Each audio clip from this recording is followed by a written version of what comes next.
So as I mentioned earlier, I want to talk a little bit about how you got to where you are today. Let's back all the way up to Pittsburgh. Okay. You were in a family that was kind of a group of characters as well. Had a lot of personality. One way to put it. Insane is the other. I come from working class folks. You know, there was Navy guys and steel mill guys and railroad guys all through my family, which, you know, my father, before he passed away, used to make it his great responsibility to make sure I didn't develop an ego. I'd be down visiting him in Florida, like at the height of Mike and Molly, and he'd say, "Bill, take the trash out." Once your dad, always your dad, right? It's my dad, so of course I'm going to do that. But I'd get about halfway to the sidewalk, and he'd yell to his neighbor, "John, look at a big TV star taking out my trash." So, your dad was also obsessed with humble. Elvis. Obsessed with Elvis. Yes, he was, and I got to play Colonel Tom Parker, Elvis's manager, on a series we did for CMT, and you can still stream it.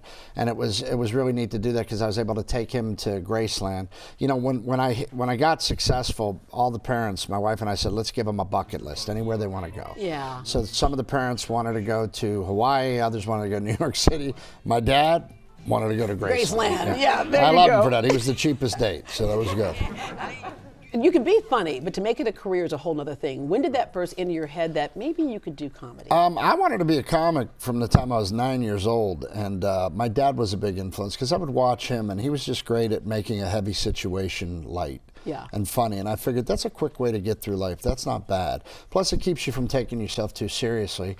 And then I thought, man, if I could figure out how to make money at that, how great would that be? Yeah, but you know, also, but every comic goes through the moment of do they have the confidence to really do it or not? You used to entertain your coworkers, right? Yeah, well, yeah. I got on stage because of a bet with those guys. I was 17, I was working at a warehouse, and I would tell the guys on the line, I'm going to be a comic. And they go, shut up. And I go, no, I'm going to be a comic. And so one day they all bet me. They said, we'll bet you $50 each you won't go do it. And you know, you're 17, you're running your mouth. So I had to do it because my little paycheck wouldn't cover the bet if I didn't do it.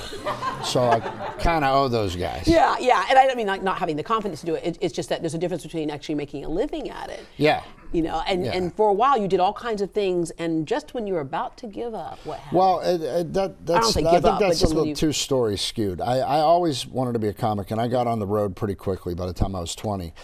And then 10 years out on the road, and then a short 12-year stint in LA, and 26 years later, I'm an overnight success. But what happened was I had kind of come to the end of my road in Los Angeles, and I had a 3-year-old son, and my wife and I were struggling money-wise, and I just thought I'm going to go back to Pittsburgh and get on the radio with a friend of mine, which do morning radio and have a nice life back in Pittsburgh. I said I'm going to stay for one more pilot season, and I only got 6 auditions in 3 months, and the last one was Mike and Molly. So it was like a Hail Mary into the end zone. Yeah, yeah. But there's a lot to be changed. said for that, because there are a lot of people who want to do certain things, and sometimes they give up on doing it because they're not getting the end goal yet. Well, but it's the road there that's there's a good friend of mine who's a comedian named Earthquake, and we go back several years, and our joke about Los Angeles was, you just got to stay in the casino. You got to stay in the casino long enough for it to hit. That's the deal. But but there are times in life where you have to go, okay, this ain't going to work. I got to cut and run. Yeah. So I was lucky enough to stay just long enough. Look, talent keeps you there once you get there, but the break itself, there's luck involved. Yeah. I mean, there's a lot of guys that are funnier than I am and more talented. And you just have to be in that right place at the right time. You have to be doing it long enough to hopefully have that happen. Yeah, yeah. Okay, so the other thing that it did is we love the characters of Mike and Molly, and I think oftentimes we look at the characters that aren't this stereotype that we connect to. I know whenever I land in LA, I expect to see Richard Simmons doing an intervention on me because I am huge in LA. You're so tiny. In LA though, I am huge. Right? Well, I'm telling you, Richard Simmons is like, get a crane, get her off the plane, hurry. You're really not telling me that, are you? No, but what I'm saying I walk around like a piece of furniture they can't get rid of. But that's the reason why. That's part of the reason why we love these characters who are this kind of slice of normal life, if you will. I think everybody has their things. Look, I've struggled with my weight my whole life, and I'm trying to work on that. And it's a battle, man. And I love when skinny people tell you, just walk and eat some fish. It's not that easy. Several small meals a day. Everybody has a little thing that they have to work on to get better. That's the journey in life, is getting better. Did you hear from a lot of fans about that when you were doing A lot the of show? fans loved us because, like I said, in Hollywood, most grown men are 85 pounds and wear a medium T-shirt. Yes, so, right. So the Midwest, I think, and the South was, and they were like, hey, you know, I have an uncle that looks like you, or I look like you, or I know the guy down the street that looks like. So that was a nice feeling to have that represented on TV. Because in the South, we just have but a little gravy, not a guy, or a lot of gravy. Well, but I'm also not a guy that believes in this. I just have to love myself the way I am. That's crap. Look, you have to be gentle with yourself, but you also have to be real and look in the mirror and go, hey, I gotta pull it together, man. So that's what I'm working on. And it's all about what are you okay with? If not change it, if you're okay with it, and your fine. health, your health. My numbers, I'm lucky. My numbers are all good, but I wanna lose some more weight because I don't want to be riding around on one of those in another 10 years. So I'm working on it. How did you meet your wife? I met my wife in a great way. I saw her 3 times in one day. I saw her at a bank in Atlanta. Then I was performing at a comedy club in Atlanta. She was at the show with her sister. Then I went to a jazz club because I'm one of the last 3 jazz fans on earth. And she was there.